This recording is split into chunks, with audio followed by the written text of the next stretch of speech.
ஒரு ஊர்ல ஒரு பெரியவர் இருந்தாராம். அந்த பெரியவருக்கு என்ன வேலைன்னா, போய் இறை செய்திகளை அடுத்தவர்களுக்கு சொல்றது. நல்லா இருங்க, நல்லா இருங்க, இப்படி இருங்க, ஒழுக்கமா இருங்க, தெய்வ நம்பிக்கையோட இருங்கன்னு சொல்றதுதான் வேலை. 40-45 வருஷம் அவர் அந்த வேலையை செய்கிறார். ஒரு பாலைவனத்தை தாண்டி அப்படியே நடந்து வந்துட்டு இருக்கும் பொழுது அவருக்கு தொழுகைக்கு நேரம் ஆயிடுது. அங்க சுத்தி செய்யறதுக்கு தண்ணி இல்லை. தண்ணி தேடுறாரு, இல்லை. உடனே மேலே பார்த்து துவா கேட்குறார். ஒரு கிணத்தை காட்ட மாட்டியா அப்படின்னு போய் உட்காந்து, சரி சாப்பிட்றலாம், கிணறு தெரியலை.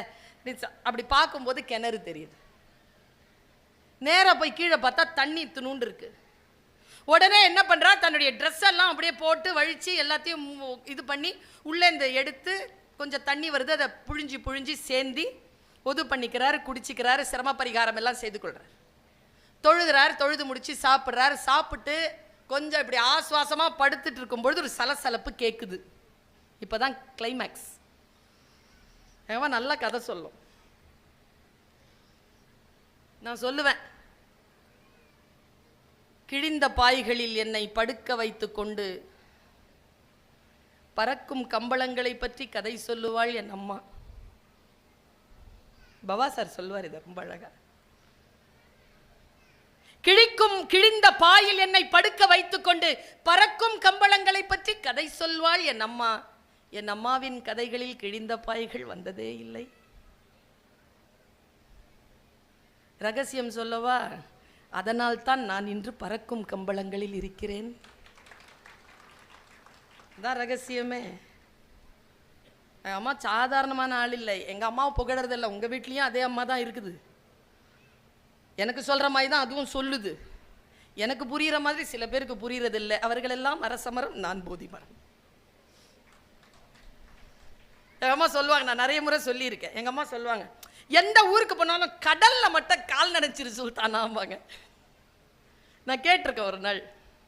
இது வரைக்கும் 7 கடல்களில் கால் நனைத்திருக்கிறேன், உலகமெல்லாம் சுற்றி. ஏன் கேட்டேன். எங்கள் அம்மா சொன்ன பதில், ஏற்கனவே என் பேச்சை இருந்தால் நினைவுபடுத்திக் கொள்ளுங்கள், புதிதாக கேட்பவர்கள் தெரிந்து கொள்ளுங்கள். எங்கள் அம்மா எவ்வளவு எங்கே போய் யோசிக்குது பாருங்க.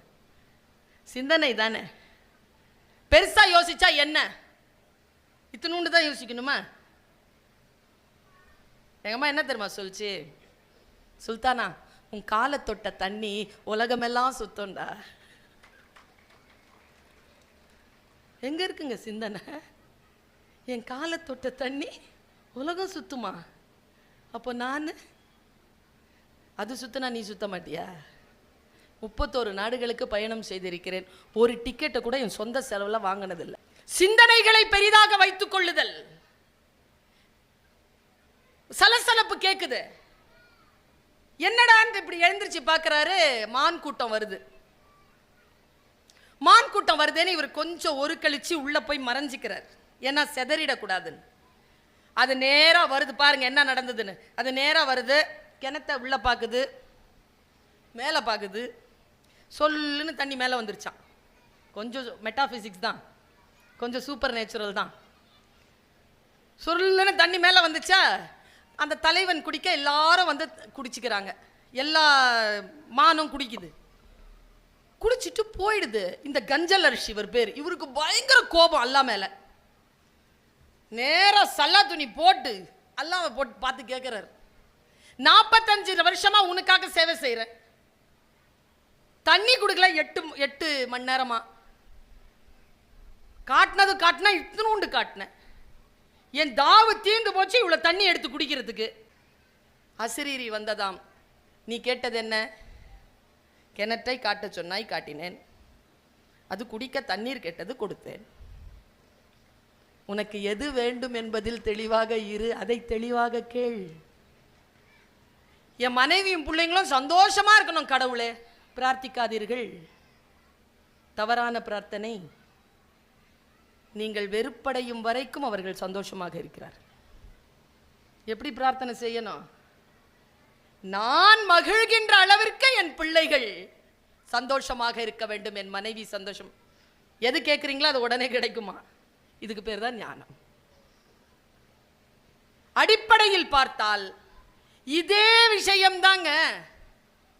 அன்னைக்கு விராச்சிலை என்கின்ற ஒரு இடத்தில் ஒரு முருகனுடைய கோவில், அந்த கோவிலில் ஒரு திருவிழா, ஒரு வேலை நட்டு மேலே எழுதி இருக்கிறார்கள், வேல் உண்டு வினை இல்லை.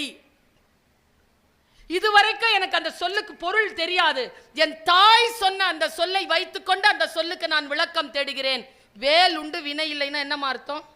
Very good. முருகம் இருக்க பயமேன், இப்படி தானே சொல்லி கொடுக்குறாங்க. அது கிடையாதுங்க. வினைனா தீவினை இல்லைன்னு சொல்லி தந்திருக்கிறோம், கிடையாது. அர்த்தம் என்ன தெரியுமா? வேல் இருக்குல்ல, கம்முன்னு இரு, அது அவன் உன் வேலையை பார்க்கும். வினை இல்லை, ஒன்றும் செய்யாது. சும்மா இரு சொல் அற, அருணகிரிநாதருக்கு முருகன் தந்த பதில். சும்மா இரு சொல் அற, வந்ததே பிரவாகம். அப்படி என்றால் சொல் புரிகின்ற பொழுது இருக்கக்கூடிய விளக்கங்கள் சொல் புரியாத போது தெரிகின்ற விளக்கங்களை காட்டிலும் உயர்ந்தது இல்லையா? அஸ்ஸலாமு அலைக்கும்னா என்ன அர்த்தம்? வல்ல இறைவனின் சாந்தமும் சமாதானமும் ஏற்படுவதாக, அதானே? இதுல ஒரு சின்ன வித்தியாசத்தை அண்ணன் சொன்னான். அதிலிருந்து என் சலாம் அலைக்கும் நான் சொல்லும் பொழுது என்னுடைய எண்ணம் மாறி இருக்கு, என் நியத்து மாறி இருக்கு. பாருங்க, வல்ல இறைவனின் பெருங்கருணையால் உங்கள் மீது சாந்தமும் சமாதானம் ஏற்படுவதாக நான் சொல்றது இல்ல சலவாத்து. இறைவா, நான் இவரை சந்தித்திருக்கிறேன், இவர் மீது நீ உன் சாந்தத்தையும் சமாதானத்தையும் பொழிவாயாக என்று அல்லாவை பார்த்து நாம் செய்யக்கூடிய பிரார்த்தனை தான் சலவாத்தே தவிர நாம் சொல்லும் வார்த்தை அல்ல அது என்று சொன்னார் என் அண்ணன். சிந்தனை மாறுகிறது. சலவாத்தே ஒரு பிரார்த்தனை தான், இறைவனிடத்தில் நாம் வைக்கும் பிரார்த்தனை. பாரதி எப்படி சொல்றான் பாருங்க, தன் செயல் எண்ணி தவித்தது தீர்ந்து இங்கு நின் செயல் செய்து நிறைவு பெறும் வண்ணம் நின்னை சரணடைந்தேன். பொன்னை உயர்வை புகழை விரும்பிடும் என்னை கவலைகள் தின்னத்தகாது என்று உன்னை சரணடைந்தேன். இப்ப புரியுதா? லிங்க் பண்ணி பாருங்க. பரவிடும் பரம்பொருள் ஒன்று, ஒளி உற அறிவுதான் அதனுடைய இயல்பு. Knowledge is light from God. இறைவனிடம் இருந்து வருகின்ற ஒளி அறிவு என்றுதான் எல்லா மதங்களும் சொல்கின்றன. அடிப்படையில் நமக்கு புரியணுமே.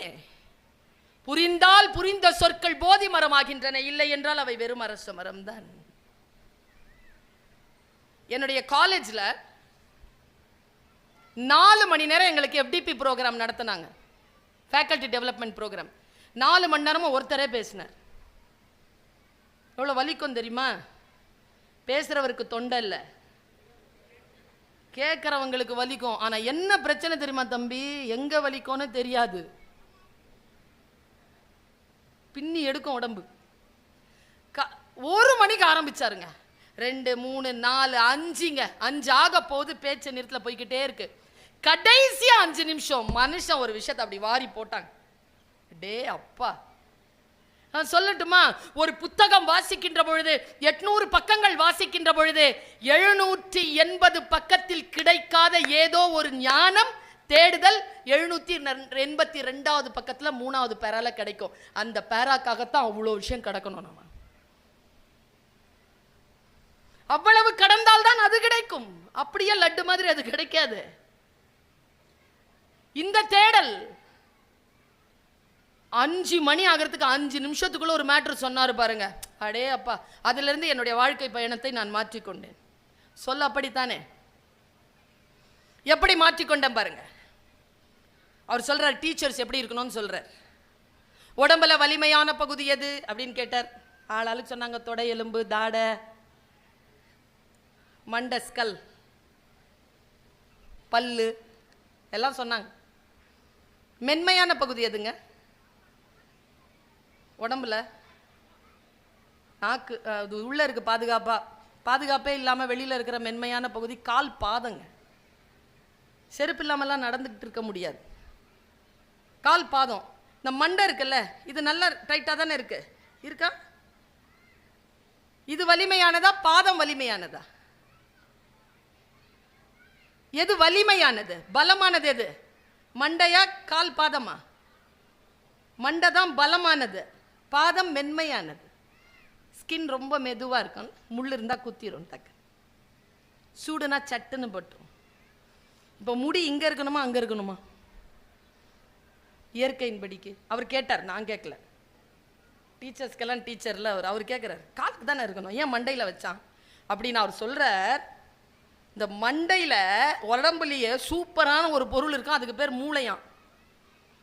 இந்த உடம்புல இருக்கக்கூடிய எல்லா பகுதிகளுக்கும் இல்லாத ஒரு ப்ரொடெக்ஷனை மண்டைக்குள்ள அந்த அந்த மூளையை வச்சு, அதுக்கு மேலே வந்து ஒரு லேயர் போட்டு, அதுக்கு மேலே ஒரு கூலண்ட் போட்டு, அதுக்கு மேலே அந்த ஸ்கல்லுக்கு மேலே முடி, இதெல்லாம் இயற்கை பாதுகாத்து வச்சிருக்கு அந்த அந்த மூளைக்கு.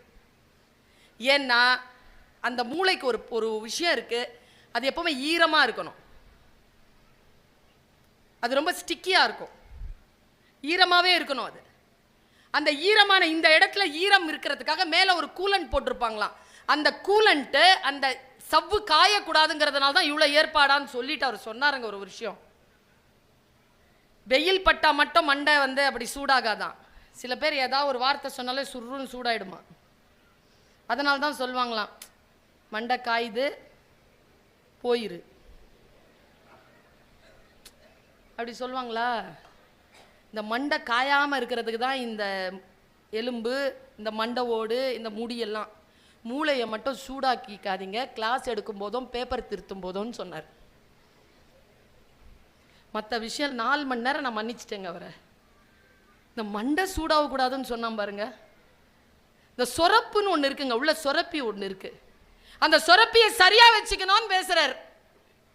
எனக்கு உடனே நான் அலர்ட் ஆகிறேன். என்னதான் இருந்தாலும் வகுப்புக்கு போகும் பொழுதும், பேப்பரை திருத்துகின்ற பொழுதும், கடமையாற்றுகின்ற பொழுதும் எந்த ஒரு டென்ஷனையும் எடுத்துக்கிறது இல்லை. அதுக்கு முன்னால் எவ்வளவு நாளும் டென்ஷனாக இருப்பேன். வந்துட்டோம், கிளாஸ்க்கு வந்துட்டோம், வேலை செய்ய ஆரம்பிச்சிட்டோம்னா நோ டென்ஷன். இது எனக்கு கிடைத்த மாபெரும் அறிவு. நம்மில் எத்தனை பேர் இதை குழப்பிக் கொள்கிறோம்? எல்லாருக்கும் போதனைகள் வந்து சேருது, செயல்படுத்துறோமா? நான் இப்படி ரொம்ப வெளிப்படையா கேட்கிறேன். நம்ம செயல்படுத்துறது இல்லை. நான் செயல்படுத்துறது இல்லைங்கிறது ஒன்று விஷயம் சொன்னீங்கன்னா நீங்க ஒத்துக்குவீங்க. என்னுடைய அம்மம்மா சின்ன வயசுல சொன்ன ஒரு விஷயத்தை அப்படி கடத்திட்டு போறேன். ஒருத்தன் ஒரு புறா வளர்த்தான், நான் பெருங்கூட்டம், சரியா? புறா வளர்த்தான். புறாவுக்கு சொல்லி கொடுத்தான், இங்க பாரு, நான் உனக்கு எல்லாமே வந்து சரியா உன்னை வளர்த்து வச்சிருக்கேன், ஆனா நீ பாதுகாப்பா இல்லை. நான் உன்னை வளர்க்குறது ஒரு காட்டு பகுதியில், ஏதோ எனக்கு தோணுச்சின்னு நான் வளர்க்குறேன். ஆனால் உன்னை பிடிச்சிட்டு போகிறதுக்குன்னு ஒரு நாள் ஒரு வேடம் வருவான், சரியா? எல்லாரும் சொல்லுங்க, நம்மளை பிடிச்சிட்டு போகிறதுக்கு வேடன் வருவான். உனக்கு முன்னால் விதைகளை தூவுவான், ஆனால் நாங்கள் சிக்கிக்கொள்ள மாட்டோம். சொல்லுங்க, நாங்கள் சிக்கிக்கொள்ள மாட்டோம். சொல்லுங்க எல்லாரும், டெய்லி 100 தடவை வேடன் வருவான், விதையை தூங்குவான், சிக்கிக்கொள்ள மாட்டோம், வேடன் வருவான், விதையை தூங்குவான், சிக்கிக்கொள்ள மாட்டோம் சொல்லிக்கிட்டே இருந்துச்சா? ஒரு நாள் வேடம் வந்துட்டான். புறா என்ன பண்ணுச்சுன்னு நினைக்கிறீங்க? இதே விஷயத்த சொல்லிச்சு. வேடன் வருவான், அவன் விதையை தூவினான், சிக்கிக்கொள்ள மாட்டோம், விதையெல்லாம் சாப்பிட தொடங்கிடுச்சு. மறுபடியும் சொல்லிச்சு, வேடன் வருவான், விதைகளை தூவான், சிக்கிக்கொள்ள மாட்டோம் சொல்லிச்சா? அவன் வலையை விரித்தான். வேடன் வருவான், விதையை தூவான், சிக்கிக்கொள்ள மாட்டோம், வலை விழுந்துருச்சு. அப்படியே மொத்தமாக தூக்கிட்டான். மொத்தமாக படன்னு சொல்லிட்டு மொத்தமாக சொல்லுது, வேடன் வருவான், விதையை தூங்குவான், சிக்கிக்கொள்ள மாட்டோம். இந்த கதை எப்படி முடிச்சார் தெரியுமா? தொலை தூரத்தில் அவன் நடந்து போனான், புறாக்களின் தேய்ந்த குரல் காடு முழுக்க கேட்டுக்கொண்டிருந்தது. வேடன் வருவான், விதையை தூவான், சிக்கிக்கொள்ள மாட்டோம். வெறும் சொல்லினால் ஒரு பிரயோஜனம் கிடையாது. ஒரு பொண்ணு பிரச்சனை, லவ் ப்ராப்ளம், என்கிட்ட கூட்டு வந்தாங்க. 4 மணி நேரம் பேசினேன். பொண்ணு அழுதுச்சு.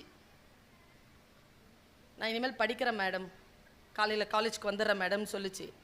கிளம்பும் போது அவங்க அம்மா ஒரு டயலாக் சொன்னாங்க பார், சனியனே இதைத்தானே நான் 40 நாளாக சொல்லிக்கிட்டு இருக்கிறேன், நீ சொன்னு கேட்கறதுனால நீ கூப்பிட்டு வந்த, நான் சொன்ன அது கேட்டுக்குச்சில்ல, கம்முன்னு போயேன். போக மாட்டோம்.